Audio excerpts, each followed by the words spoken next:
হুম, আচ্ছা ঠিক আছে, ক্লাস শুরু করলে আজকের ক্লাসটা আমাদের হবে মূলত আমরা হচ্ছে একটা সয়েল টেস্ট রিপোর্ট থেকে কিভাবে একটা বিল্ডিং এর হচ্ছে ফাউন্ডেশন ডিজাইন করব এবং সেই ফাউন্ডেশনটা আর কি কিভাবে ডিজাইন করব সেটা নিয়ে আলোচনা করব। সো আমাদের বিল্ডিংটার জন্য ফাউন্ডেশনের রিপোর্ট আর কি সয়েল টেস্ট রিপোর্ট এটা এটা অ্যাকচুয়ালি ওই বিল্ডিংটার জন্য মিরপুরে ওই বিল্ডিং এর জন্য হচ্ছে এই রিপোর্টটা করা হয়েছে, সয়েল টেস্ট রিপোর্ট করা হয়েছে। তো এখান থেকে হচ্ছে আমরা ডাটা নিব, আর এই সয়েল টেস্ট রিপোর্ট থেকে কি কি ডাটা নিব আমরা সেটা আলোচনা করব। তারপর হচ্ছে আমরা ম্যানুয়ালি আজকে মূলত আমরা হচ্ছে ম্যানুয়ালি ডিজাইন করব। ম্যানুয়ালি আমরা কিভাবে একটা ফুটিং ডিজাইন করি এটা হচ্ছে সাথে আমার খুব ঝামেলা হয়েছে, আল্লাহর মধ্যে ভালো হয়েছে। হ্যাঁ, সো ম্যানুয়ালি আমরা কিভাবে আর কি ফুটিং ডিজাইন করব, আইসোলেটেড ফুটিং আর কম্বাইন্ড ফুটিং সেটা আমরা আলোচনা করব। এই আমাদের ড্রয়িংটাতে কিন্তু আমরা হচ্ছে মেইনলি এখানে আইসোলেটেড ফুটিং আর হচ্ছে কম্বাইন্ড ফুটিং আছে, আর একটা অংশ ম্যাট আছে। সো এর পরের ক্লাসে আমাদের বলছে সেফ সেফ দিয়ে আর কিভাবে আর কি সফটওয়্যার দিয়ে কিভাবে ডিজাইনটা করতে হয়। আজকের ক্লাসে আমরা ম্যানুয়াল ডিজাইনটা শিখবো মেনলি।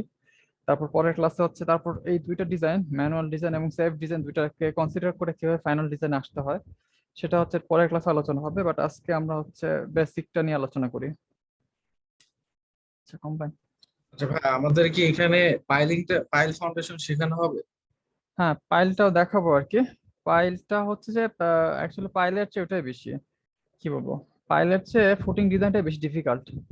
কেন পাইলে কনসিডার করা হয় হচ্ছে যে পাইলটাই হচ্ছে পুরো লোড নিয়ে নেবে আর কি, লোডটা ট্রান্সফার করবে উপরে। হ্যাঁ, সো পাইল ক্যাপের ডিজাইনটা এতটা জটিল না। এখানে যেমন অনেক কিছু সেকশন হচ্ছে তোমার চেক করতে হয়, কিন্তু পাইলের ক্ষেত্রে দেখা যায় যে পাইলটা যেহেতু অধিকাংশ লোড ট্রান্সফার করতেছে নিচের সয়েল গুলাতে, সেই জন্য পাইল ক্যাপ ডিজাইনটা এতটা ডিফিকাল্ট না। হুম, এখানে আমরা কম্বাইন্ড ফুটিং দেবো, কম্বাইন্ড ফুটিং ডিজাইনটা সবচেয়ে ডিফিকাল্ট। এখানে এসএফডি ভিএমডি কনসিডার করতে হয় দুইটা আমি এখানে দেখা হচ্ছে দুইটা দুইটা হচ্ছে কলাম থাকলে কিভাবে পাইলট করতে হয়, সরি কম্বাইন্ড ফুটিং করতে হয়, তিনটা বা চারটা হলে আরো জটিল হয় জিনিসটা। হুম, আর আম, দেখি আমি হচ্ছে এরকম একটা এটা আমার আছে পাইলের জন্য আছে, পাইল ক্যাপের জন্য আছে। তো পাইল ক্যাপের ডিজাইনটা আরেকটু সহজ আর কি, মানে রিলেটিভলি সহজ বলা যায়। তো আমি কম্বাইন ফুটিং দিয়ে আর কি মেইনলি দেখাচ্ছে পাইল পাইল ক্যাপের ডিজাইনের যে ম্যানুয়ালটা আর কি, মানে এক্সেল যে ম্যানুয়াল ক্যালকুলেশন সেটা আমি দিয়ে দিব। অ্যাকচুয়ালি কেউ কম্বাইন ফুটিং পারলে ওটা আর কি পারবে, বেসিক জিনিসগুলো একই বাট অনেক কিছু থাকবে না, যেমন এখানে হচ্ছে যে ফুটিং এরিয়াটা নির্ভর করতে হয় হচ্ছে সয়েল প্রেশারের উপর থেকে। সো আর পাইলের ক্ষেত্রে হচ্ছে এরিয়াটা নির্ভর করে হচ্ছে যে পাইলের উপর, পাইল নাম্বারের উপর। তো এটা নিয়ে আলোচনা করব আমরা। আর পাইল আজকে দেখি একটু পাইল নিয়ে আলোচনা করবো, পাইলটা কিভাবে ডিজাইন করতে হয় অ্যাকচুয়ালি। আচ্ছা ঠিক আছে, তাহলে আমরা শুরু করি। অনেক সময় হয়ে গেল, আসলে মোটামুটি সবাই আসছে। আর এটা রেকর্ডিং আছে, সমস্যা নাই, যারা আসে নাই তারা হচ্ছে ইনশাল্লাহ জয়েন করতে পারবে বা হচ্ছে যে শিখতে পারবে। সো আমরা শুরু করি হচ্ছে ফুটিং দিয়েই মেনে শুরু করবো আজকে। সো আমরা জানি ফাউন্ডেশন কি, ফাউন্ডেশন হচ্ছে সয়েলের আর কি নিচের পার্টটা আর কি, যে পুরো স্ট্রাকচারের লোডটাকে সে নিচের সয়েলে হচ্ছে ট্রান্সফার করতে পারে এমন একটা অংশ। সো আপনাকে মনে রাখতে হবে যে ফাউন্ডেশন হচ্ছে বিল্ডিং এর সবচেয়ে গুরুত্বপূর্ণ একটা অংশ, এবং হচ্ছে যে একটা বিল্ডিং কনস্ট্রাক্ট করার সময় সবার আগে নিচ থেকে উপরে চলে আসে আর কি, কনস্ট্রাকশনের সময় হচ্ছে নিচ থেকে উপরে। সো ফাউন্ডেশনটা সবার আগে ক্রিয়েট করতে হয়। সো ফাউন্ডেশনটা হচ্ছে বিল্ডিং এর ক্ষেত্রে সবচেয়ে গুরুত্বপূর্ণ একটা অংশ।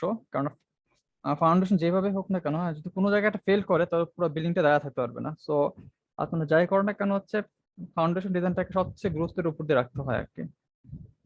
ফাউন্ডেশনের কোনো সমস্যা হলে কিন্তু পুরো বিল্ডিংটাই সমস্যা। তো আমরা এবং অনেক জায়গায় আমরা দেখি যে সয়েল টেস্ট রিপোর্ট ছাড়াই আর কি তারা হচ্ছে ফাউন্ডেশন ডিজাইন করে বা বিল্ডিং ডিজাইন করে ফেলে, তো সেই ক্ষেত্রে আর কি এই বিল্ডিংটা ঝুঁকির মধ্যে থাকে এই কারণটায়। আচ্ছা ঠিক আছে, তো আমরা ফাউন্ডেশনের বেসিক পার্ট গুলো দেখি। আমরা ফাউন্ডেশন মূলত আমাদের দুই রকম হয়, শ্যালো ফাউন্ডেশন আর ডিপ ফাউন্ডেশন। সো শ্যালো ফাউন্ডেশনের মধ্যে আরো আছে আপনার ফুটিং আছে অনেকগুলো, অনেক ধরনের ফুটিং আছে। এবং হচ্ছে তারপর হচ্ছে আমাদের র্যাফট বা ম্যাট ফাউন্ডেশন, এটা এক ধরনের শ্যালো ফাউন্ডেশন, কারণ এটা খুব বেশি মাটির খুব বেশি গভীরে যায় না। আর ডিপ ফাউন্ডেশনে মেনলি হচ্ছে পাইল ফাউন্ডেশন। এই পাইল ফাউন্ডেশন গুলো হচ্ছে আপনার সয়েলের, এটার কাজটা হচ্ছে এটার সাথে শ্যালো ফাউন্ডেশনের ডিফারেন্সটা হচ্ছে মনে করুন পাইলের ক্ষেত্রে পাইল উপরের লোডটাকে নিচের একটা কম্প্রেসড একটা লেয়ার বা একটা হার্ড লেয়ারে উপরের লোডটাকে ট্রান্সফার করে। কিন্তু এখানে যদি ফুটিং হয় তো ফুটিং এর কাজটা হচ্ছে যে উপরের লোডটাকে নিচের সয়েলে ছড়ায় দেওয়া। সো এবং এটা ডেপথ অনেক কম হয় যদি সেটা ফুটিং বা হচ্ছে কোনো শ্যালো ফাউন্ডেশন হয়। তো এই বেসিক ডিফারেন্স গুলো মোটামুটি আমরা সবাই জানি। তারপর হচ্ছে যে আমরা যদি শ্যালো ফাউন্ডেশন দেখি, শ্যালো ফাউন্ডেশনে মেনলি হচ্ছে যে আমার বিভিন্ন ধরনের ফুটিং আছে। মেনলি ফুটিং গুলোকে হচ্ছে শ্যালো ফাউন্ডেশন ধরা হয়। এছাড়াও হচ্ছে ম্যাট ফাউন্ডেশন হতে পারে, ম্যাট বা র্যাফটও বলা হয় অনেক সময়, কারণ পুরো ফাউন্ডেশনটাকে হচ্ছে যে আচ্ছা একটা ছোট জিনিস তো সবাই মনে রাখা ভালো। যদি কোনো ক্ষেত্রে আমাদের একটা বিল্ডিং এর টোটাল যে ফাউন্ডেশন এরিয়া এটা যদি 50%-এর বেশি বা কম ফুটিং চলে আসে, 50%-এর বেশি যদি ফুটিং চলে আসে, সেই ক্ষেত্রে সেখানে হচ্ছে যে ম্যাট ফাউন্ডেশন করাটা ভালো হয় আর কি। So, আমাদের এখানে একটা ছোট্ট একটা ম্যাট আছে অ্যাকচুয়ালি। এখানে ইচ্ছে গেলে পুরোটাই ম্যাট করা যায় তো, বাট এইখানে যে এই অংশটা এখানে ফাউন্ডেশন করতে যে আমি দেখতেছি যে মানে এক একটা কলামের সাথে ফুটিং ফুটিং গুলো একটার সাথে খুব মানে ক্লোজলি লেগে যায়। এখানে অ্যাকচুয়ালি লেগে গেছে। এই পুরোটা জায়গায় যদি ম্যাট ফাউন্ডেশন করা হতো তাহলে কিন্তু আসলে খারাপ হতো না। বাট হচ্ছে যে আমার অফিসের আর কি ডিসিশন হিসাবে এটা কম্বাইন্ড ফুটিং করেছে, আর এই অংশটাতে হচ্ছে ম্যাট করেছে। সাধারণত লিফট করার অংশগুলোতে হয় পাইল ক্যাপ বা 4 পাইল ক্যাপ দিয়ে অথবা ম্যাট ফাউন্ডেশনে সাধারণত করা হয়। কারণ এখানে অনেকগুলো কলাম একসাথে পাশাপাশি আছে। এখানে সিঙ্গেল কলাম দিতে যাই তাহলে দেখা যাচ্ছে কলামটা হচ্ছে যেটা করবেন আর কি, মানে আরেক ফুটিং এর এরিয়াটা আরেকটা ফুটিং এর সাথে লেগে যায়। বা এখানে দেখা যাচ্ছে ফুটিং এরিয়াটা যে মানে আহ, বাইরে চলে যাচ্ছে, জমি সীমানা বাইরে চলে যাচ্ছে। তো ওইখানে দেখা যাচ্ছে কলামটাই আবার সরায় নিতে হচ্ছে, এই জাস্ট এই ফুটিংটার জন্য এই কলামটা আবার ভিতরে সরায় নিয়ে আসতেছে। এটা অ্যাকচুয়ালি মেইনলি এখানে ছিল। আচ্ছা ঠিক আছে। আর so আমরা জানি যে বিভিন্ন ধরনের ফুটিং আছে, ফুটিং গুলা হচ্ছে যে বিভিন্ন ধরনের হতে পারে। আসলে হচ্ছে যে ফুটিংটা আসলে কি ধরনের করবেন সেটা আপনার উপর নির্ভর করতেছে। মেইনলি হচ্ছে আইসোলেটেড আর কম্বাইন্ড ফুটিংটা তো সবচেয়ে common, isolated and combined footing, যেটা আজকে আমরা ডিজাইন করব। এছাড়া আছে স্ট্রিপ ফুটিং আছে, এবং অনেক সময় হচ্ছে যে অনেকে ওয়াল ফুটিং করে আর কি, যে দুটো আবার হচ্ছে স্টেপ ফুটিংও থাকে। এরকম হচ্ছে যে স্টেপ বাই স্টেপ উপরে উঠে যায়, এরকমও আছে। তো আমরা হচ্ছে আজকে আলোচনা করি কিভাবে ম্যানুয়ালি আর কি এই ফুটিংটা আমরা ডিজাইন করব। সো আইসোলেটেড ফুটিং এখানে হচ্ছে যে একটা আমরা মেইনলি কাজ করব। আচ্ছা এখানে আসলে ফুটিংটা দেখার আগে আমরা ফুটিং এর দুটা বেসিক জিনিস দেখে আসি।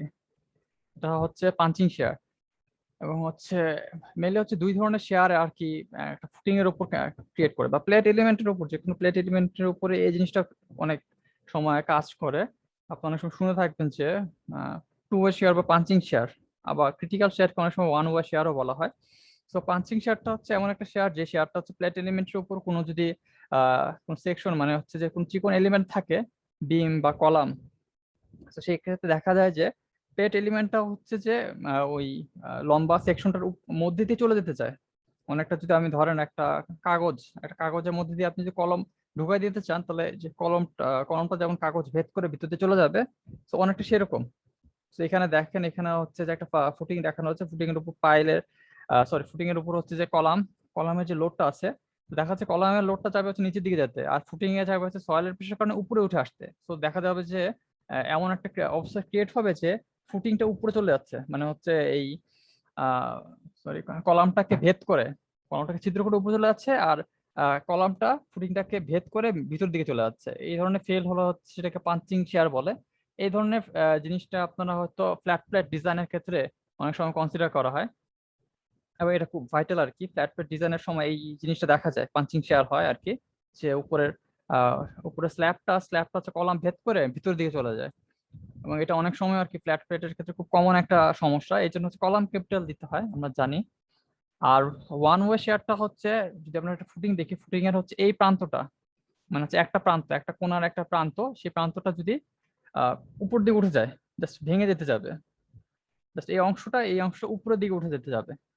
হ্যাঁ, সো এই ক্ষেত্রেও একটা ফেলিওর দেখা দিতে পারে। এটা এজের দিকে, কলাম থেকে ডি ডিস্টেন্স দূরে এজের দিকে এই অংশটা হচ্ছে যে ভেঙে যেতে চায়, এখানে ক্র্যাক দেখা দেয়, এই অংশ উপরে উঠে যেতে চায়, বা এদিকেও উঠতে পারে। তো এটা হচ্ছে খুব গুরুত্বপূর্ণ। আইসোলেটেড ফুটিং আর কম্বাইন্ড ফুটিং এর ক্ষেত্রে এটা আলাদাভাবে কাজ করে আর কি 1 ওয়ে শেয়ারটা। বাট পাঞ্চিং শেয়ারটা মোটামুটি যে কোনো ফুটিং এর ক্ষেত্রে একই রকম, কলামের চারিদিকে d/2 ডিস্টেন্স, এটা যদি c/d হয়, এই পাশে হচ্ছে c/c+d আর কি, এরকম একটা এরিয়া ধরে আর কি এই পাঞ্চিং শেয়ারটা কাজ করে। তো এই এরিয়াটার জন্য আমার চেক করতে হবে। আর এখানে যদি ডেপথ, এই ফুটিং এর ডেপথটা যদি বড় হয়, দুই ক্ষেত্রে যদি ডেপথটা যদি বড় হয়, তাহলে এই শেয়ারের, এই পাঞ্চিং শেয়ার এবং হচ্ছে ক্রিটিক্যাল শেয়ারের যে ইফেক্টটা, এটা কমতে থাকে। তো এটা আমরা দেখবো যে কিভাবে কমতে থাকে, এটা আমাদের ম্যানুয়াল ডিজাইনের মধ্যেই দেখবো। যাই, তো এখানে আমি ডিজাইনটা নিজে নিজে করেছি মোটামুটি অনেকগুলা ডকুমেন্ট ঘেটে। তো এখানে আমরা যেটা করব, প্রথমে হচ্ছে যে কংক্রিটের আর কি রিইনফোর্সমেন্টের স্ট্রেংথটা দিয়েছি, তারপর হচ্ছে স্টিলের স্ট্রেংথ এবং হচ্ছে কংক্রিট ইউনিট ওয়েটটা দিলাম প্রথমে ম্যাটেরিয়াল ইনফরমেশন হিসেবে। তারপর হচ্ছে লোড। এখানে মনে রাখবেন যে ফ্যাক্টর অফ সেফটি হচ্ছে আমরা এই সয়েলের ক্ষেত্রে 2.5 ধরা হয়েছে। আমরা সয়েল টেস্ট রিপোর্টে যাই, সয়েল টেস্ট রিপোর্টে এখানে আমাকে দেখাবে, এখানে অনেক ধরনের কথা আছে আর কি, কি ধরনের কি কি কাজ করেছে বলে ল্যাবরেটরি, এগুলো হচ্ছে এক্সপ্লেনেশন দেওয়া আছে, আপনার ইচ্ছে করলে নিজেরা পড়ে নিতে পারেন। এখানে অনেক থিওরি আর কি আলোচনা করা আছে। সো আমার মেইনলি যে জিনিসটা লাগবে, আমি দেখি, হুম, এখানে এখানে এখানে একটা টেবিল আছে, এটা এটা সব একটু দেখবেন আর কি। এসটিএফি ভ্যালুর উপর ডিপেন্ড করে কি ধরনের সয়েলটা কন্ডিশন কিরকম, এটা এখানে বলে দিয়েছে। তো এটা আমরা দেখবো, এটার উপর এই অ্যাকচুয়ালি এটার উপর ডিপেন্ড করে আর কি, আমরা পাইল ফাউন্ডেশন দিব নাকি ফুটিং ফাউন্ডেশন দিব সেটার উপর নির্ভর করে। তো এটা হচ্ছে যে সয়েল টেস্ট রিপোর্টে একটা রেকমেন্ডেশন দেওয়া থাকে। তারপর আমরা দেখি, হয়ে গেল,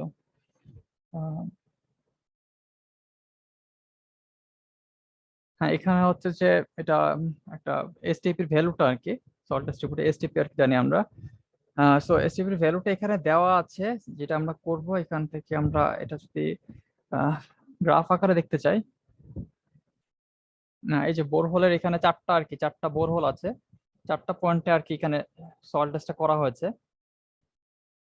সো এখানে যদি দেখি, এটা হচ্ছে বোরহোল কত, আচ্ছা বোরহোল 1 মানে হচ্ছে এই জায়গাটার অবস্থা। তো এখানে এসটিপি ভ্যালু দেখা যাচ্ছে যে মোটামুটি 5 ফিট নিচে, যে এখানে 5 আসতেছে, 7 আসতে এবং বাড়তেছে এটা আস্তে আস্তে।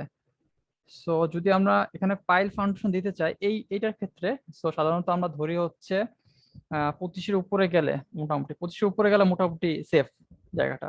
সো আমরা যদি এখানে এই এই অংশটাতে একটা পাইল দিতে চাই, তাহলে আমাকে কমপক্ষে এই যে এই অংশটুকুতে পাইলের এন্ড করতে হবে। তার মানে হচ্ছে এখানে যদি আমরা দেই, এখানে প্রায় 40 ফিট বা 45 ফিট, 45 ফিট একটা আমার পাইল দেওয়া যেতে পারে, 45 ফিট একটা পাইল দেওয়া যেতে পারে। সো মোটামুটি 25 থেকে 30, এটা হচ্ছে যে এই ভ্যালু মানে হচ্ছে যে এই সয়েলটা মোটামুটি স্ট্রং, এটা হচ্ছে পাইলের এন্ড ক্যারি করতে পারবে। এবং তারপরে যদি আমি দেখি এর পরেরটা মোটামুটি একই অবস্থা, এখানে সয়েল বোরহোল 2-তেও দেখা যাচ্ছে যে 45 ফিট নিচে যে হচ্ছে যে এখানে পাইছে। তো এটা 40 ফিটে এনাফ মনে হচ্ছে, 40 ফিটে হচ্ছে যেখানে পাইল ইচ্ছা করে দেওয়া যাবে, 40 ফিট লম্বা পাইল দেওয়া যাবে। পরেরটাও দেখি, পরেরটাতে মোটামুটি বলছে 40 ফিট, এখানে না এটা একটু বেশি লাগবে, এটা 40 ফিট, 45 ফিট হলে ভালো হবে, বা 42 ফিট হলে চলবে। আর আর একটা বিষয় হচ্ছে, হ্যাঁ, পরের পরের পরেরটাতে হচ্ছে বড়লোক দেখতে যে এখানে আমাদের মোটামুটি 45 ফিট বা, হ্যাঁ 40 ফিটে এখানে চলবে। তারপর হচ্ছে এখানে আর কি সয়েলের প্রপার্টি গুলো একটু টেস্ট আছে, আর এই তো শেষ। আর এখানে হচ্ছে মূলত যে জিনিসটা আমরা সাধারণত সবার আগে কনসিডার করব, এই যে এখানে দেখেন রেকমেন্ডেশন আছে। তো এখানে বলছে যে এই বিল্ডিংটার ক্ষেত্রে কোন কোন ফাউন্ডেশন দেওয়া যাবে। তো এখানে শ্যালো ফাউন্ডেশন একটা দিছে অ্যাজ আইসোলেটেড কলাম ফুটিং, আর হচ্ছে আরসি কাস্ট ইন পাইল। তো পাইল দিতে চাইলে আমরা কতটুকু ফিট দিতে পারবো এটা বলে দিচ্ছে। এখানে ফ্যাক্টর অফ সেফটি 2.5 ধরছে, দুই ক্ষেত্রে 2.5 ধরছে। আর এখানে হচ্ছে বেয়ারিং ক্যাপাসিটি, আইসোলেটেড ফুটিং এর বা ফুটিং এর ক্ষেত্রে বেয়ারিং ক্যাপাসিটি হচ্ছে 1.25 TSF at depth of 8 feet. আপনার মনে রাখবেন যে আমরা হচ্ছে বিল্ডিং এর ক্ষেত্রে যে আমরা মডেলটা করছিলাম, এখানে হচ্ছে আমরা বেস থেকে গ্রাউন্ড ফ্লোরের হাইট দিয়েছিলাম 8 ফিট। কারণ হচ্ছে পাইল ক্যাপ বা হচ্ছে ফুটিং এর উপর থেকে গ্রাউন্ড ফ্লোর পর্যন্ত, সরি যে, হ্যাঁ গ্রাউন্ড ফ্লোর বা ফ্লোর কি বলে গ্রেড বিম পর্যন্ত ডিস্টেন্স আমরা 8 ফিট ধরেছিলাম। সো এই জন্যই। আর এখানে হচ্ছে 1.25 টিএসএফ ধরেছে, এটা TSF ton per square feet. এটাকে যদি আমরা কেএসএফ নিতে চাই তাহলে জাস্ট 2 দিয়ে গুণ করবো, 1.5 মানে কি, সরি 2.5। সেটা আমরা দেখাবো। উম, আর যদি পাইল দিতে চাই তাহলে এখানে বলছে আর কি আমরা 18 ইঞ্চি হলে আর 20 ইঞ্চি হলে এটা পাইলের ক্যাপাসিটি কত হবে। সেখানে হচ্ছে 65 টন, 65 টন হবে হচ্ছে 20 ইঞ্চি পাইলের জন্য। 65 মানে হচ্ছে 65 কে যদি আপনি 2 দিয়ে গুণ করেন তাহলে হচ্ছে এটা কিপে পাবেন। তো 65 এর হচ্ছে 2 হচ্ছে প্রায় 130। তো 20 ইঞ্চি ডায়ার যদি আমরা পাইল ধরি তাহলে হচ্ছে 20 ইঞ্চি ডায়ার পাইলের ক্যাপাসিটি হবে হচ্ছে 130 কিপ। আমরা হচ্ছে লাস্ট যে মডেলটা গেছি এই মডেলটা দেখেন, এই মডেলটার হচ্ছে যে আমরা মনে করেন এখানে হচ্ছে আমরা এটা নিলাম, আচ্ছা ঠিক আছে, একটু সরিয়ে নিলাম।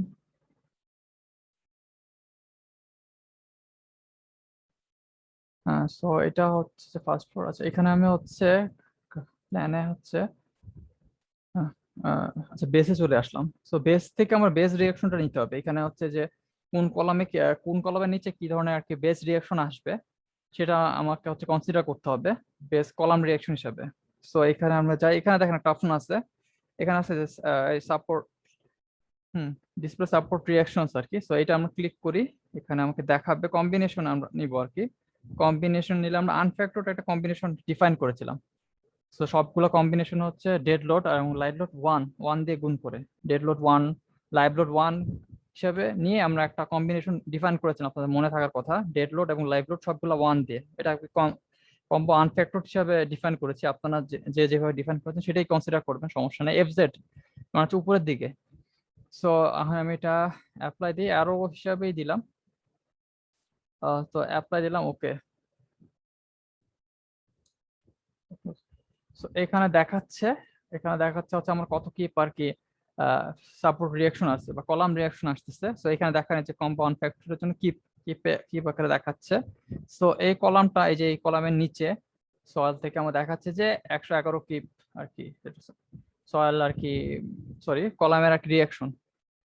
তো এই ডাটাটা আমার লাগবে হচ্ছে ফাউন্ডেশন ডিজাইনের ক্ষেত্রে।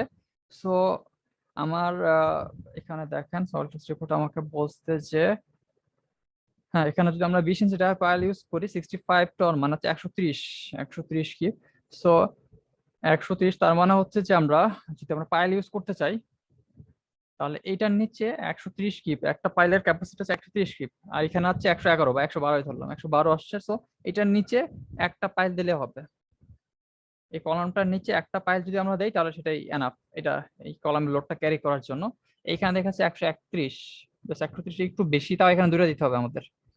হুম, তো এখানে দিতে হলে আমাদের একটা দিলে হয়তো হয়ে যাবে, আর দুইটা দেওয়া ভালো। আর হচ্ছে এখানে এখানে আমাদের দুইটা দুইটা দেওয়া লাগবে। এখানে 142 আছে আমাদের, একটা পাইলে ক্যাপাসিটি হচ্ছে 130। 130 হচ্ছে বেশি, তার মানে হচ্ছে এখানে আমাদের দুইটা দিলে হয়ে যাবে। এখানে হচ্ছে একটা প্লাস দুইটা আর কি। যাই হোক, আপনার এখানে দেখতে পাচ্ছেন যে এখানে খুব বেশি না আর কি, অনেকগুলোতে দেখা যাচ্ছে সিঙ্গেল পাইল দিলে হয়ে যাবে। সাধারণত আমরা সিঙ্গেল পাইল ইউজ করতে চাই না, কোনো কলমের নিচে সাধারণত সিঙ্গেল পাইল ইউজ করা হয় না, এটা খুব আর কি আনস্টেবল। ডাবল বা হচ্ছে যে পাইল যদি আপনার পাইলের অ্যারেঞ্জমেন্টে যদি আপনার সাধারণত ওয়ান পাইল ক্যাপ ইউজ করা হয় না, টু পাইল ক্যাপ মোটামুটি ঠিক আছে, আর থ্রি পাইল ক্যাপ হতে পারে, ফোর পাইল ক্যাপ হতে পারে। সো এখানে যদি দেখি আমরা টু পাইল ক্যাপ দিতে চাই বা থ্রি পাইল ক্যাপ দিতে চাই, থ্রি থ্রি পাইল ক্যাপ এখানেও তো দেওয়া যাবে না। যাক, থ্রি পাইল ক্যাপ মোটামুটি সব জায়গায় টু পাইল ক্যাপে হয়ে যাবে, টু বা থ্রি, এখানে হয়তো থ্রি পাইল ক্যাপ লাগতে পারে। তো এই জন্য হচ্ছে এখানে আসলে পাইল দেওয়াটা ঠিক হবে না, কারণ এখানে হচ্ছে যে সিঙ্গেল পাইল অনেক জায়গায় আসতেছে, আর কয়েকটা জায়গায় ডাবল পাইল দিতে হচ্ছে, তাও খুব ভ্যালু খুব কম। তো এখানে হচ্ছে ফুটিং এ আমাদের মোটামুটি হয়ে যাবে বোঝা যাচ্ছে। এখানে যে সয়েল প্রেসার, এখানে যে কলাম রিঅ্যাকশন অনেক বেশি আসতো, 200-300 মতো আসতো, তাহলে অবশ্যই আমাদের এটা হতো না। দেখা যাচ্ছে যে ফুটিং এর ক্ষেত্রে, ডিজাইনের ক্ষেত্রে এটা ফুটিং এর ডেপথটা অনেক বেশি আসতো, সেই ক্ষেত্রে হচ্ছে পাইলটা দেওয়াই ঠিক হবে। তারপর আমরা দেখি, এখানে দেখেন এখানে হচ্ছে আমাদের রেকমেন্ডেশন বলে দিয়েছে। সো 1.25 টিএসএফ ধরলাম। হুম, সো এটা হচ্ছে 8 ফিট নিচে হচ্ছে সয়েলের বিয়ারিং ক্যাপাসিটি 1.25 টিএসএফ, মানে হচ্ছে 8 ফিট নিচে আমাদের সয়েলটা আমাদের 1.25 টিএসএফ আপওয়ার্ড প্রেসার দিবে। এখানে তো ফ্যাক্টর অফ সেফটি 2.5 ধরছে, এটা একটু খেয়াল রাখবেন। এই ফ্যাক্টর অফ সেফটি 2.5 ধরার কারণেই হচ্ছে আমরা আনফ্যাক্টরড লোড, এখানে হচ্ছে যে আমরা কলাম রিয়াকশন নিচ্ছি এটা কিন্তু আনফ্যাক্টরড নিয়েছি। আনফ্যাক্টরড নিচ্ছে এই জন্য যে এই জিনিসটা একটু খেয়াল রাখবেন। আমার হচ্ছে এখানে হচ্ছে 2.5 বলে দিয়েছে, তার মানে হচ্ছে এটা 2.5 টাইমস কমানো। এটা অ্যাকচুয়ালি হচ্ছে যে আপনি যদি 2.5 দিয়ে এটাকে গুণ দেন তাহলে এটা আসল ক্যাপাসিটি পাবেন। 2.5 ধরে হচ্ছে যে এটা ক্যালকুলেট করা হয়েছে। তো আমরা যদি আমাদের এখানে যদি আমরা ফ্যাক্টর দিতাম তাহলে দেখা যাচ্ছে হচ্ছে এখানে হচ্ছে অনেক বেশি লোড আসতো। তো দুইবার ফ্যাক্টর দেওয়ার দরকার নাই। আচ্ছা, এখন এই ভ্যালুটা আমরা নিব 1.25 টিএসএফ 8 ফিট নিচে। তো আমি গেলাম ফুটিং ডিজাইনে, আইসোলেট ফুটিং এ আমরা হচ্ছে দেব হচ্ছে 1.25 টিএসএফ। 1.25 টিএসএফ দিচ্ছে, এটাকে হচ্ছে 2 দিয়ে গুণ করলে আমাদের কেএসএফ আসবে 2.5 কেএসএফ। এটাকে আমরা হচ্ছে আমাদের ভ্যালু আমাদের ক্যালকুলেশনে কাজে লাগাবো। আর এখানে একটা বিষয় আপনারা মনে রাখবেন, এখানে হচ্ছে আপনারা যখন কাজ করবেন তখন একটা কাজ করবেন যেটা হচ্ছে রেকর্ড রাখার জন্য এই এই অংশটার হচ্ছে একটা স্ক্রিনশট তুলে নেবেন। ল্যাপটপের হচ্ছে যদি ল্যাপটপ বা কিবোর্ডের একটা হচ্ছে উইন্ডোজ একটা বাটন আছে আর হচ্ছে প্রিন্ট স্ক্রিন উপরের দিকে, এই দুটো একসাথে ধরেন তাহলে এটা হচ্ছে যে একটা স্ক্রিনশট হয়ে যাবে। তো এই স্ক্রিনশটটা দেখে আমি কাজ করি, এটা আমার পিকচারে যাবে স্ক্রিনশট। হ্যাঁ, এই যে এখানে আসছে, এই যে স্ক্রিনশট আসছে এই ভ্যালুটা এটি আপনারা মানে রাখবেন আর কি, আপনারা সংগ্রহে রাখবেন, কারণ একবার মডেলটা চেঞ্জ করলে ভ্যালুগুলো চেঞ্জ হয়ে যায়। সো একটা মডেল ঠিক করে সেই ডাটাটা রাখবেন। সো আমাদের এখানে 111 বা 112 ধরে নিলাম, 112 কিপ সলের রিয়াকশন। সো ফুটিং ডিজাইনে গেলাম। আর এখানে একটা গুরুত্বপূর্ণ বিষয় হলো আমি যে ডিজাইনটা করেছি এখানে হচ্ছে আমার সাধারণত ফুটিং এর এরিয়াটা নির্ণয়ের ক্ষেত্রে আমি আনফ্যাক্টরড লোডটা লাগবে। সো এখানে আমি দিয়ে দিই কলাম রিয়াকশন। এই এই ফুটিংটার জন্য এই আইসোলেটেড ফুটিং এর জন্য কলাম রিয়াকশনটা হচ্ছে আমি 112 দিলাম। সো 112 দিলাম। আর হচ্ছে যে এখানে এভারেজ লোড ফ্যাক্টর আছে, এভারেজ লোড ফ্যাক্টর বিষয়টা একটু পরে আসি কেন দিয়েছি এটা। সো এখানে হচ্ছে আলটিমেট লোড ফ্রম কলাম, এখানে হচ্ছে আপনার এই ফুটিং এর ওয়েটটা ধরতে হবে, ফুটিং কতটুকু ওয়েটটা ধরতে হবে। আপনার ইচ্ছে করলে ফুটিং এর এটা হিসেবে ধরা যায়।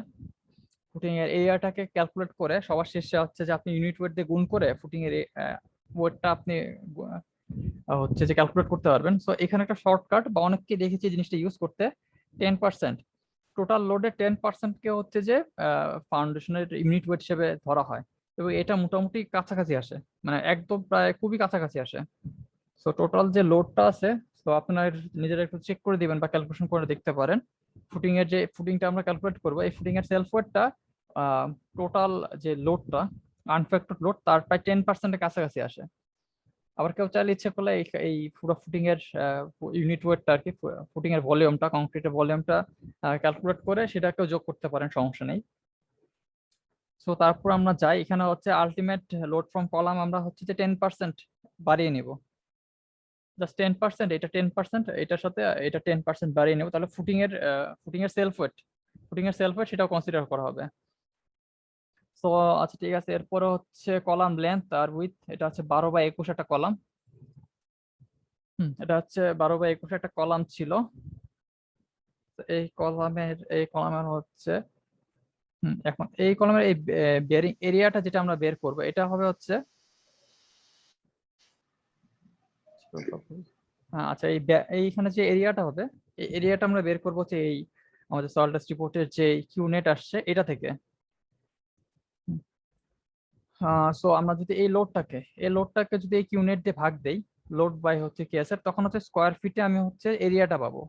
আমার এটুকু এরিয়াটাকে দরকার এই লোডটাকে রেজিস্ট করতে 1.23 সয়েলের ক্যাপাসিটি অনুযায়ী, এবং এই কলাম রিয়াকশন থেকে আমার হচ্ছে 49.25 স্কোয়ার ফিট এটুকু এরিয়া লাগবে। মানে এই ফুটিং এর এরিয়াটাকে হতে হবে হচ্ছে 49.28 লেন্থ বাই উইথ। সো আমরা হচ্ছে অ্যাজুম একটা ফুটিং ধরে নিলাম 8, হ্যাঁ 8 ফিট ধরে নিলাম। সো আমরা লেন্থ ধরে নিলাম 8 ফিট, এদিকে 8 ফিট ধরে নিয়েছি। সো 8 ফিট ধরে নিলে এটাকে যদি আপনি 8 দিয়ে ভাগ দেন তাহলে আসে হচ্ছে 7, সরি 7 না তো 6 আসবে। আমি এক বাড়িয়ে নিয়েছি আর কি। এই 8 কে এটা দিয়ে ভাগ দেন তাহলে হচ্ছে আমি উইথটা পেয়ে যাবো, হচ্ছে 6 আসবে, 6 পয়েন্ট সামথিং আসবে। আমি এক বাড়িয়ে ধরলাম, তারপর সেটাকে রাউন্ড আপ করছি। সো 7 আসে, 8/7, 8/7 ফিট। এটাকে যদি আপনি ইচ্ছা করলে আর বাড়াইতে পারেন। আমি যদি এটাকে 6 ধরতাম তাহলে আমার আসতো 9, তাহলে এই পাশে 6 এই পাশে 9 আসতো। আমি যদি এটাকে আহ, কত, এটাকে যদি আমি 6 ধরি, সরি এখানে যদি আমি 10 ধরি তাহলে দেখি 10 ধরলে 6 আসে, এটাকে 10 ধরলে 6 আসে। তো এইভাবে আর কি। আহ কত হলো? 6 × 10 = 60, 60 স্কোয়ার ফিট। তো ওকে, এটা অনুসারে ওকে। এখানে 49 বা 50 স্কোয়ার ফিট ধরে নেন, 50 স্কোয়ার ফিট এরিয়া লাগবে ফুটিং এর জন্য। এখানে আমাদের 60 স্কোয়ার ফিট হয়ে গেছে। আচ্ছা ঠিক আছে, আমি এটা ধরেছিলাম 8/7 ধরে করলাম। 8/6 এও হবে, হয়তো 8/6 এও হবে। 6টা 48, 6টা 48, তাই না? সো জাস্ট এটা হচ্ছে একটু কম। সো আমরা হচ্ছে 8/7 ধরলাম। আচ্ছা ঠিক আছে। সো তারপরে হচ্ছে যে আমরা হচ্ছে ফুটিং এর ডেপথ একটা ধরে নিলাম, 18 ইঞ্চি ধরে নিলাম। এটা আমরা চেক করবো যে পাঞ্চিং শেয়ারের জন্য এবং ক্রিটিক্যাল শেয়ারের জন্য, এটা পরের ধাপে চেক করব। তারপরে হচ্ছে ক্লিয়ার কভার। ক্লিয়ার কভার হচ্ছে এই নিচ থেকে উপর পর্যন্ত আর কি, যে এই রিনফোর্সমেন্ট, সেটা ডিস্টেন্সটা আমরা ধরবো 3 ইঞ্চ ধরলাম। তো টোটাল ডেপথ হবে হচ্ছে এটার সাথে 18-র সাথে 3 যোগ করলে 21 ইঞ্চি টোটাল ডেপথ, এই যে এখানে দেখাচ্ছে। তারপরে হচ্ছে অ্যাকচুয়াল ফুটিং এরিয়া। এখন অ্যাকচুয়াল ফুটিং এরিয়া হবে হচ্ছে এটা দিয়ে এটা গুণ করলে আর কি 48, যেটা হিসাব সেটা এটাকে রাউন্ড আপ করে নাও। আচ্ছা ঠিক আছে। সো এটা হচ্ছে আমাদের অ্যাকচুয়াল ফুটিং এরিয়া। তারপরে ধাপে যাই, এখানে হচ্ছে আমাদের পাঞ্চিং এবং ক্রিটিক্যাল শেয়ার চেক এটা করতে হবে। সো নেট কলাম লোড যেটা আসবে এখানে হচ্ছে অ্যাকচুয়াল আপনার আমরা যে অ্যাভারেজ লোড ফ্যাক্টর নিয়েছি এটা ক্যালকুলেশনে আসবে। সো আমার ক্ষেত্রে আমি যে ডিজাইনটা করেছি, আপনার ইচ্ছা করলে এখানে দেখেন, এখানে আমি ইটাপস থেকে যে এটা নিয়েছি ক্যালকুলেশন নিয়েছি, এটা কম্বো আনফ্যাক্টরড লোড আর কি। ডেড লোড এবং লাইভ লোড প্রতিটা একটা 1 দিয়ে গুণ করেছে, আনফ্যাক্টরড লোড। হ্যাঁ, সো এটা হচ্ছে আমার ক্যালকুলেশন প্রথম ধাপে লেগেছে। এর পরের ধাপে আমার ফ্যাক্টরড লোড লাগবে। সো আপনারা যদি চান, আপনারা হচ্ছে কম্বো 2 তে সম্ভব আছে 1.2 DL plus 1.6 live load. So ওটাকে ক্যালকুলেট করতে পারেন। সবগুলো গ্র্যাভিটি লোড, অবশ্যই ল্যাটারাল লোডকে ধরবেন না। সো গ্র্যাভিটি লোড যে আছে, ডেড লোডকে 1.2 এবং লাইভ লোডকে 1.6 দিয়ে গুণ করে নিতে পারেন। সো সেক্ষেত্রে এখানে এই এই জায়গাটা একটু চেঞ্জ করে নেবেন। সেখানে হচ্ছে ডেড লোড এবং লাইভ লোড আলাদা করে নিয়ে সেটাকে আবার ফ্যাক্টর দিয়ে গুণ করে এখানে আবার ক্যালকুলেট করতে পারেন। সো এটা একটু অনেক ডিফিকাল্ট, অনেক বড় হয়ে যায়। সো যে জিনিসটা আমি করি, এটা ছোট করার জন্য, ক্যালকুলেশনটা ছোট করার জন্য এভারেজ লোড ফ্যাক্টরটা নিয়েছি 1.2 আর 1.6 এর এভারেজ লোড নিয়েছি 1. তাহলে হচ্ছে 1.4 হয়। ডেড লোড এবং লাইভ লোডকে আমি এভারেজ একটা লোড দিয়ে গুণ করি, তাহলে এটা মোটামুটি আপনি আলাদাভাবে ডেড লোড এবং লাইভ লোডকে 1.2 ডিএল প্লাস 1.6 এল এর যদি হিসাবে ক্যালকুলেট করেন, তাও দেখবেন যে মোটামুটি একই আসে, বা একটু সামনে পিছিয়ে আসতে পারে, বাট মোটামুটি একই আসে। তো এই জিনিসটা একটু আমি হচ্ছে ক্যালকুলেশন ধাপটা কমানোর জন্য করেছি। আপনার ইচ্ছা করলে ডেড লোড এবং লাইভ লোড আলাদাভাবে ক্যালকুলেশন করতে এখান থেকে কম্বিনেশন থেকে নিতে পারেন সাপোর্ট রিয়াকশনের জন্য। বাট এখানে আমি হচ্ছে যে অনেকে দেখেছি এভাবে আর কি ছোট করে কমিয়ে নেয়, তাহলে ক্যালকুলেশনটা অনেক ছোট হয়ে যায়। কম্বাইন্ড ফিটিং এর ক্ষেত্রে এটা কিন্তু আরো অনেক বড় হবে। সো আপনারা যদি চান ডেড লোড এবং লাইভ লোড আলাদাভাবে ক্যালকুলেট করতে পারেন, বাট আমি সেটা আনফ্যাক্টর হিসাবে একবারে ক্যালকুলেট করেছি, জাস্ট ক্যালকুলেশনটা ছোট করার জন্য। আর এখানে রিডাকশন ফ্যাক্টর, এটা আমাদের ক্যালকুলেশন আর লাগবে। পাঞ্চিং শেয়ারের হচ্ছে অ্যালাউবল পাঞ্চিং শেয়ারের সূত্রটা হচ্ছে 4 π√/fc প্রাইম। এটা হচ্ছে স্ট্রেংথ অফ কংক্রিটের স্ট্রেংথের উপর নির্ভর করবে। এটাকে আমরা পাচ্ছি হচ্ছে 164.32, হ্যাঁ, পিএসআই হিসাবে। এবং তারপরে হচ্ছে এই ক্রিটিক্যাল শেয়ার স্ট্রেস, এটা হচ্ছে আমাদের এত এসেছে। আচ্ছা ঠিক আছে, এত এসেছে। সো আমার দেখ, আচ্ছা সরি, এটা চেঞ্জ হয়ে গেছে এটা। হুম।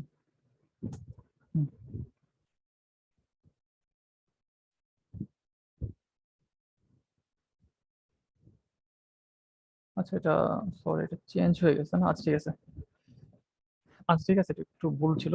যাই হোক, সো ক্রিটিক্যাল শেয়ার চেক হবে 2π√/fc প্রাইম। সো এটা হচ্ছে মোটামুটি 82.16 আসছে। অ্যালাওয়েবল, এটা হচ্ছে অ্যালাওয়েবল, এর চেয়ে বেশি ক্রিটিক্যাল শেয়ার আমাদের হতে পারবে না। সো এটার আমরা যে আমাদের ফুটিংটা যখন ক্যালকুলেট করব, এই যে লিমিটটা থাকবে সেটা যেন এই লিমিটটাকে ক্রস না করে, তাহলে আমাদের ডিজাইনটা ওকে থাকবে। সো হচ্ছে পাঞ্চিং এরিয়াটা নিব হচ্ছে, আমরা এখানে দেখেন এখানে প্রেজেন্টেশনে দেখিয়েছিলাম, এই যে পাঞ্চিং এরিয়াটা, পাঞ্চিং এরিয়া হবে এইখানে ওই পাশ থেকে ডি বাই টু নিলে হচ্ছে লেন্থ প্লাস ডি, এর পাশে উইথ প্লাস ডি কলামের। সো এখানে হচ্ছে যে length of column plus D, with of column plus D, এখানে হচ্ছে যে ডিটা আমরা একটা ধরে নিয়েছিলাম, এই ডির জন্য হচ্ছে যে আমাদের পাঞ্চিং এরিয়া হচ্ছে এতটুকু আসছে ইঞ্চি স্কোয়ার হিসাবে, এবং পাঞ্চিং পেরিমিটার এটা হচ্ছে যে আহ, এই জাস্ট এই এরিয়াটা পাঞ্চিং পেরিমিটার 2 ইন্টু এই যে এই অংশটুকু আর এই অংশটুকু গুণ করলে আমরা হচ্ছে পাঞ্চিং পেরিমিটার পেয়ে যাব। তো এখানে হচ্ছে ক্যালকুলেশনটা দেওয়া আছে, ক্যালকুলেশনের হিসাবটা দেওয়া আছে, আপনারা সবাই একটু কষ্ট করে দেখে নেবেন, এবং ওরা ভুল থাকলে আমাকে অবশ্যই জানাবেন। তারপর হচ্ছে আমরা পাঞ্চিং শেয়ার ফোর্সে যাই। পাঞ্চিং শেয়ার ফোর্সের সূত্রটা হচ্ছে পি নেট, আমরা যে ধরেছিলাম এখানে আছে যে P net average load factor দিয়ে গুণ করে, পি নেট যেটা ছিল সেটার সাথে হচ্ছে এই এরিয়া পাঞ্চিং এরিয়া এবং হচ্ছে কিউ নেটকে দিয়ে আমি গুণ করতে হবে। সরি হচ্ছে এই যে এভারেজ, সরি সয়েলের আর কি, সয়েল টেস্ট রিপোর্ট থেকে যেই বেয়ারিং ক্যাপাসিটি পেয়েছি সেটা। সো এইটা অনুসারে আমাদের পাঞ্চিং শেয়ার ফোর্স আছে এত, তারপর হচ্ছে পাঞ্চিং শেয়ার ফোর্স এটা কিন্তু কি পেয়ে আছে পয়েন্ট লোড হিসাবে, তারপরে হচ্ছে আমাদের অ্যাকচুয়াল পাঞ্চিং এরিয়া। তো এখানে দেখবেন যে যে লোডটা আসে আর কি কলাম থেকে, যে লোডটা আসে পাঞ্চিং, সরি সয়েল প্রেসারের জন্য লোডটা আছে কিছুটা রেজিস্ট করবে, তো এই জন্য হচ্ছে মাইনাস হচ্ছে। তো এটা হচ্ছে punching shear force. Punching shear ফোর্সটাকে যদি আমি হচ্ছে এরিয়া দিয়ে ভাগ দিই, পাঞ্চিং এরিয়া দিয়ে ভাগ দিই, তাহলে আমি অ্যাকচুয়াল পাঞ্চিং শেয়ার স্ট্রেস এই ফুটিং এর জন্য পাঞ্চিং স্ট্রেসটা কতটুকু সেটা আমি ক্যালকুলেট করতে পারছি। এটা আসছে আমার 69.44। সো অ্যালাউবেল হচ্ছে 164, আমাদের আসছে 69.44। সো আমাদেরটা ওকে, এটা হচ্ছে কম। এখানে দেখেন এখানে, সরি হয়ে গেল, এখানে হচ্ছে কন্ডিশনটা দেওয়া আছে স্যাটিসফ্যাক্টরি, এটা যদি কম হয় তাহলে এখানে আমার একটা ওয়ার্নিং দেখাবে আনস্যাটিসফ্যাক্টরি ইনক্রিজ ডি, ডি বাড়ালে তখন হচ্ছে এটা কম হবে। সো পাঞ্চিং পাঞ্চিং এর জন্য আমাদেরটা স্যাটিসফ্যাক্টরি, ঠিক আছে। এবং ক্রিটিক্যাল শেয়ারে যাই, ক্রিটিক্যাল শেয়ারের চেকের ক্যালকুলেশনটা হচ্ছে এখানে সূত্র দেওয়া আছে। এটা অ্যাকচুয়ালি নির্ভর করবে হচ্ছে কলাম থেকে এটার এজ পর্যন্ত দূরত্বটা। সো এই ক্যালকুলেশনটা করে আমরা পাচ্ছি হচ্ছে আহ, কত, সরি এখানে আর কি, এখান থেকে আমাদের নিতে হবে সয়েল প্রেশার উপর নির্ভর করবে, কারণ এই দিকের অংশটা সয়েলটা চাবে যে এদিক দিয়ে ভেঙে দিতে আর কি, জাস্ট এই অংশটা উপরে চলে যেতে। এখানে যেহেতু কলামটা আমাদের নিচের দিকে চাপ দিচ্ছে, এইখানে হচ্ছে সয়েলের প্রেশারের জন্য এই অংশ উপরের দিকে উঠে যেতে যাবে। সো হচ্ছে সয়েলের প্রেশারের উপর নির্ভর করবে কতটুকু আসবে আমাদের লোডটা। তো এটা আমি দেখি এখান থেকে আর কি, ডিস্টেন্সের উপর নির্ভর করবে, এটুকু ডিস্টেন্সে কতটুকু সয়েল প্রেশার আর কি আসবে, তার উপর ডিপেন্ড করে আমাদের আসছে হচ্ছে 4.06 কিপ। এটা হচ্ছে critical share force. Critical share area যদি ভাগ দিতে চাই তাহলে হচ্ছে আহ, এখানে হচ্ছে এখানে যতটুকু এরিয়া আছে এটা হচ্ছে ডি প্লাস, সরি, এই মিড পয়েন্ট থেকে ডি দূরত্বে যে এরিয়াটা আছে সেটার জন্য হচ্ছে আমাদের এরিয়ার যে একটুকু এরিয়া আসবে সেই এরিয়াটাকে যদি আমি ফোর্স দিয়ে ভাগ দিই তাহলে আমাদের অ্যাকচুয়াল ক্রিটিক্যাল শেয়ার স্ট্রেস যেটা আসবে এটা 2.35 আসতেছে। তো এটা হচ্ছে অনেক কম, অ্যালাউবেল হচ্ছে 82, সো আমাদের অনেক কম আসছে। সো আমাদের satisfactory for punching share, sorry critical share দেখাচ্ছে।